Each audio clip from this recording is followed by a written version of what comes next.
private organization to facilitate the maximization of the research for the benefit of the people of the state of Indiana.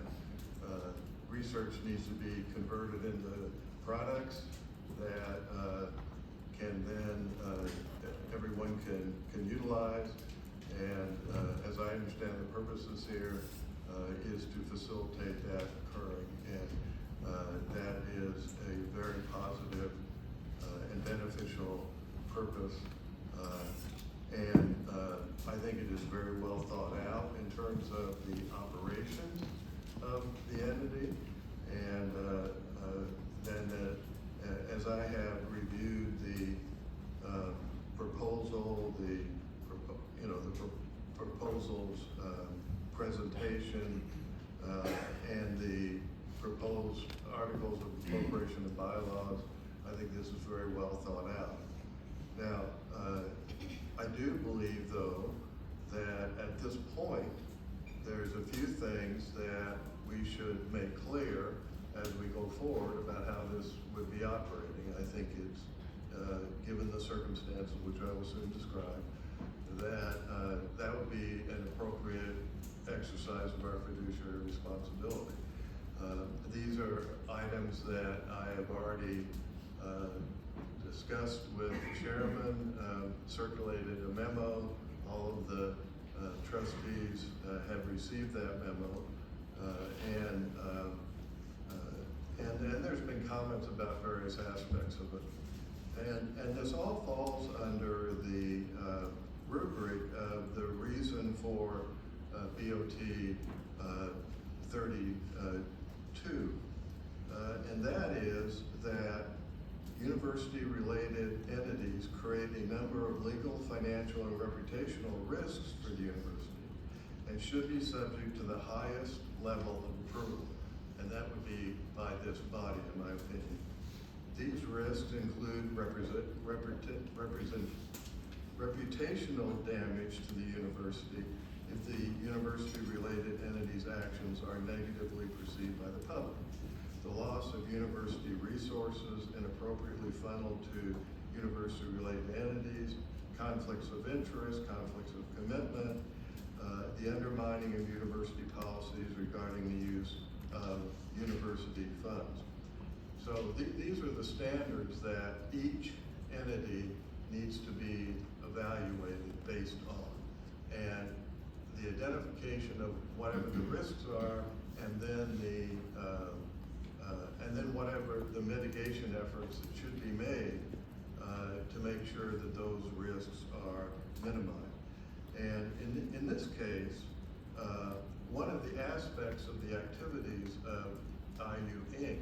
will be to support the creation of private for-profit entities in order to, as vehicles, right, for the commercialization of the results of our research. In other words, that, as I understand it, that would be the vehicle, one of the vehicles, okay, one of them. And of course, what that means is that university funds given to, and assets given to this entity have the, will ultimately benefit some people. Now, I understand that. I think that that's the only way to commercialize these results of these of the research. The leasing, the copyrights, and the patents, and whatever else is necessary to accomplish these things. But what is required is safeguards. And the project proposal has identified that there are administrative and structural barriers for this to be conducted under the university as opposed to this entity. And in my discussions with Chairman Morris, he mentioned procurement rules, contracting rules, the process and all that is inherent in the university. But I think we have to recognize that many of those rules are for the very reason that we are using public funds, okay? And we want to make sure that they're used for public purposes, not for personal gain. And so if some of those barriers are reduced, we then have to be thinking about and ensuring, and I have some ideas on this, that there are adequate safeguards within IU Inc. So that's how how I'm approaching this. Now, I have reviewed those documents, and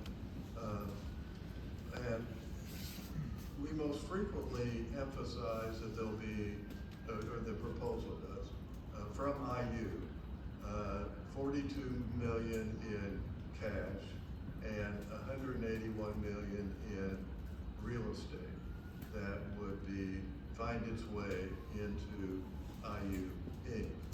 But there are other things that are not really valued, even though I have some values, that are also financial commitments or assets that this entity will receive. First is debt guarantees from Indiana University, as I understand it. And be sure to correct me if I'm wrong. But some of these matters would be, and there's one here of $70 million that is coming up in 2018, I think. Here it is, yeah, 70 in 2028. So these are real, serious commitments of resources and potential liability by the IU. There's also significant deferred income that will be used to fund IU Inc. that would otherwise flow to the university from the three entities,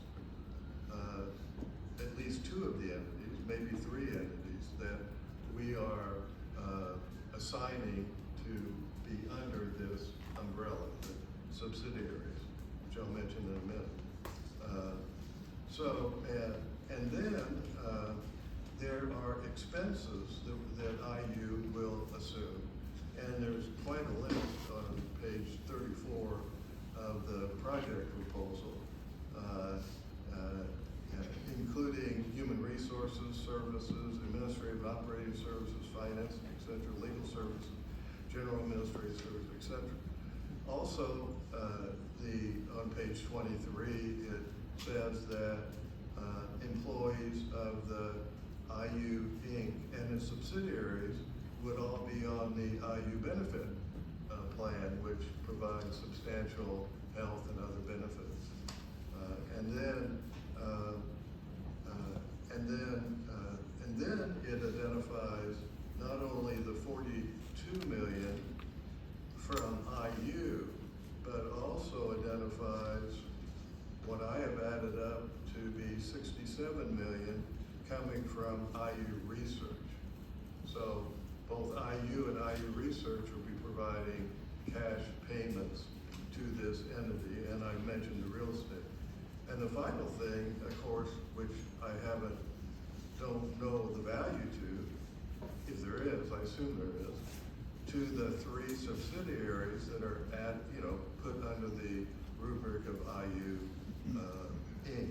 And that's IU Labs LLC, IU ARC LLC, and IU Realty LLC.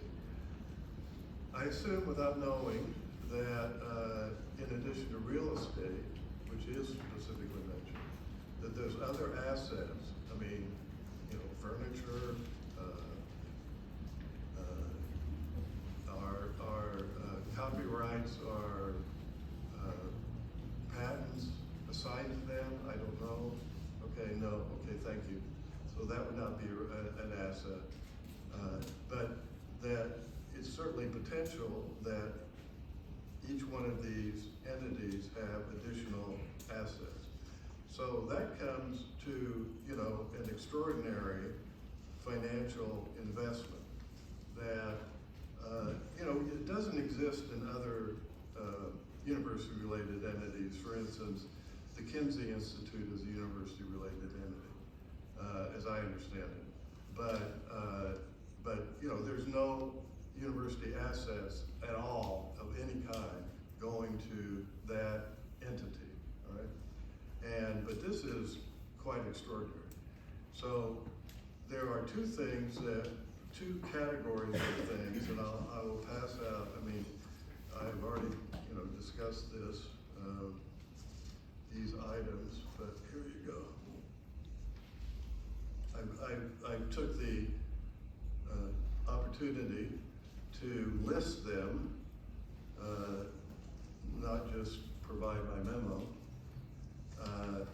and there are, I guess, three categories that I cannot find that either I disagree with a particular proposal in one of the legal agreements, or I don't find in any of the legal agreements that I think should be in there. Okay? And so regarding the governance documents, number one, that the governing documents are subject to the approval of the IU Board of Trustees. Now, while we have drafts of those, and I've had the benefit of examining those. Oh, good, thank you, Steve. I've had the benefit of examining those.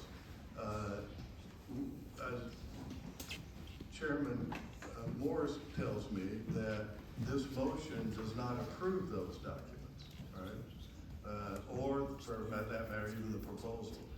So it seems to me that this commitment of financial resources and all the other aspects surrounding this justify our approval of the entity, the governance documents, so that we are comfortable with how this is governed.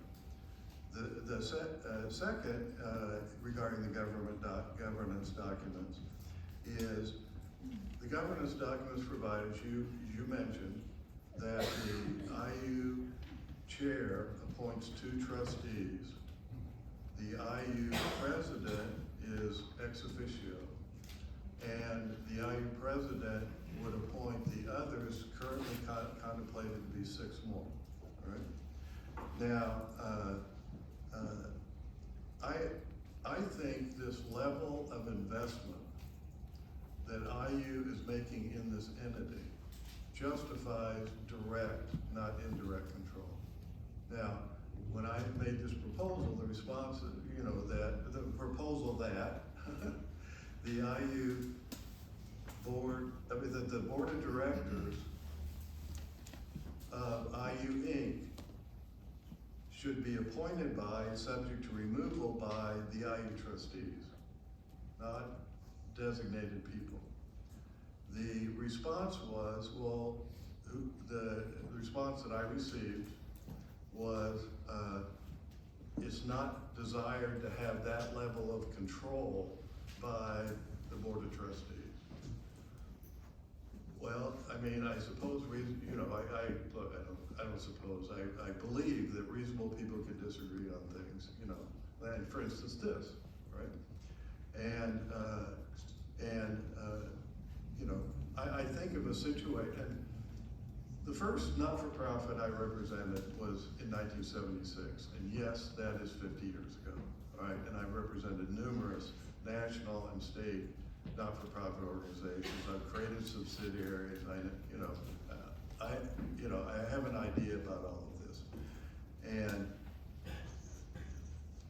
if you don't have direct organizational control, then there's always a prospect that there becomes a disagreement, and you then the question is, does the entity run off on you, okay? And now, I always think about this by setting aside personalities.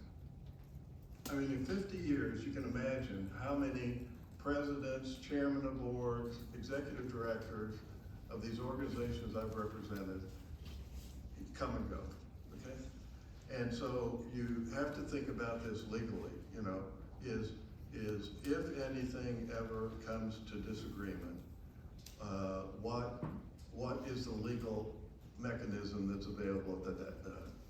Well, if it's the chair and the president appointing members to this board, and the board of directors, again, this is called stress testing. Think of it in a circumstance that would test your procedures, okay? And think of a member of the board of IU Inc., appointed by the president, that the board, this board, okay, believes has a conflict and should be removed. And the president disagrees, you know, in all good faith and whatever, just simply disagrees. But this board is insistent on that. What happens? Well, the only way to affect the change is to remove the president of Indiana University. I mean, that's extraordinary and has so many consequences. It's hard to imagine requiring that, okay? For this board to exercise its responsibility to ensure that this entity, having surely several $100 million worth of assets, maybe many more than that as time goes on, that would otherwise be IU assets. Or you have to remove the chair, a 2/3 vote. I mean, that has huge consequences too. It's just, it's an obstacle that reduces control. And so that's the way I look at that. The next is the agreement between IU and IU Inc. It should be approved by the IU Board of Trustees because that involves major commitment of resources that I've already described, and establishes the relationship between the two. And again, we're not doing that here. Second is, which I have heard, is the intention, but I think it is important enough to establish from the get-go, okay? And that is that any agreement between IU and IU Inc. would not be effective until IU Inc. has obtained its 501c3 determination from the Internal Revenue Service, and that no transfer of assets shall be made by IU until that has occurred. This C3 status for this entity is extremely important and is critical to this operating, and we should protect, seems to me, and I keep hearing this, okay, repeatedly, that's our intention. I think it's important enough that we should make it explicit. Third is that the agreement may be terminated by IU without cause, and in the event of the termination of the agreement, IU may recover some or all of its assets provided to IU Inc., including retained earnings. Now, the only, quote, termination-related provision that I can find in any of the legal documents is on dissolution, winding up and dissolution. And that seems to be a drastic remedy when termination of the agreement, retrieving some of the assets and letting IU Inc. continue doing certain things is a much more prudent, approach. And the final is that IU Inc. should adopt conflict of interest and other ethical conduct rules approved by this board, IU Board of Trustees, that are necessary and appropriate to ensure that public purposes, not private gain, determine the use of IU Inc. funds and assets. Now, of course, I represent C3s. IRS requires conflict rules. I understand that, all right? But just as IU has, a whole series of safeguards, in terms of the use of its funds to ensure that public purpose is not private gain, occurs, that are in addition to the normal conflict rules, then I think it's important that IU, who is giving these university state funds to this private entity, that they are confident that those rules are adequate to serve the purpose. Now, I see, so each one of these, one's a governance thing, which is fairly simple and straightforward, who appoints the board members, and the others are the safeguards that I don't think obstructs anything from happening.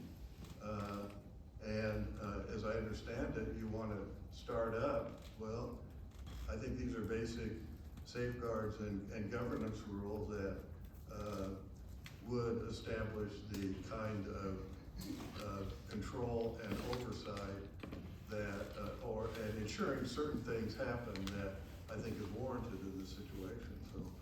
So that's my proposal as an amendment to the motion, and that's how I framed it. Motion to amend, which I will move, and move the text that I just discussed.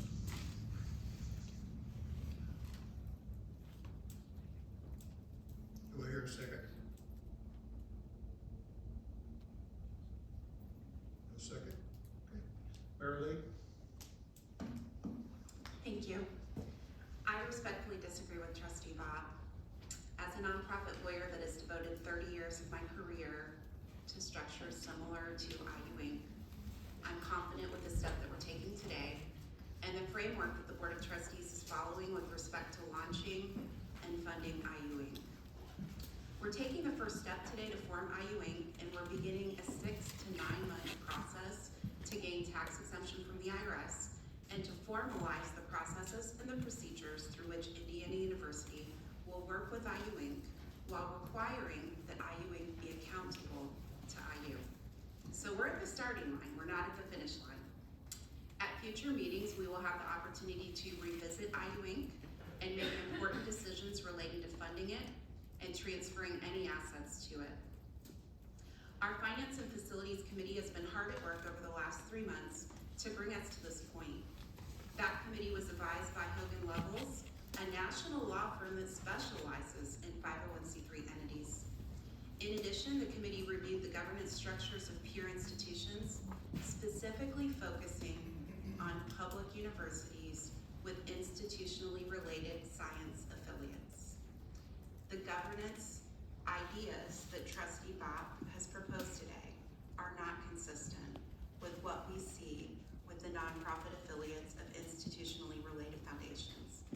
And from my perspective, would chill the ability for this organization to be flexible and to invite and secure the private investment that we need to take advantage of the $1 billion of research funding that we have at IU every single year. After our review, I am confident that the framework that we are developing will reflect good governance principles that achieve 2 critical purposes. First of all, accountability to Indiana University for the functions of IU Inc. And secondly, facilitating government at the speed of business, which is what we're focused on. So I'm comfortable with the resolution, I'm eager to approve it, and I'm ready to move on to the next phases of our development of this critical tool in IU's toolbox, and I thank our executive leadership for bringing us to this point. Before we move to vote, I would like to thank the Chair Morris and members of the Finance and Facilities Committee for the thoughtful and thorough work they've done on this proposal. The committee has engaged in a deliberate, disciplined review, held robust dialogue, asked hard questions, tested assumptions, and ensured this proposal reflects the best available path forward for Indiana University. In considering IU Inc., it's important to remember that our peers, including several Big Ten institutions and leading R1 research universities have advanced similar strategic models to deepen their engagement with industry and government partners. I have full confidence that the committee has fully explored all available approaches, and this structure is the best model for Indiana University. It balances ambition with responsibility and will serve IU, our students, our partners, and the state of Indiana well into the future. With that, I look forward to calling the vote. May I, Mr. Chair? As everybody else has commented, does anyone else have a comment? I see no one else having a comment. One comment, Jim. Sure, thank you very much. As I mentioned, I intend to support this motion, even though my amendment was not adopted. Because of the overall goals and so much else that's been decided regarding this that I support. So reasonable people can disagree on the degree of control this Indiana University should exercise over this. Reasonable people can disagree on whether or not we should make sure the 501c3 determination letter is received and all that. So I understand that a reasonable decision by the board, and I look forward to supporting this very beneficial project. Thank you, Jim. Secretary Havel, having heard no further discussion, will you please conduct the vote? Please indicate yea or nay for approval. Trustee Bopp, Yay? Buckner, Yay. Eagle, Yay. Hormuth, Yay. Morris, Yay. Springer, Yay. Steele,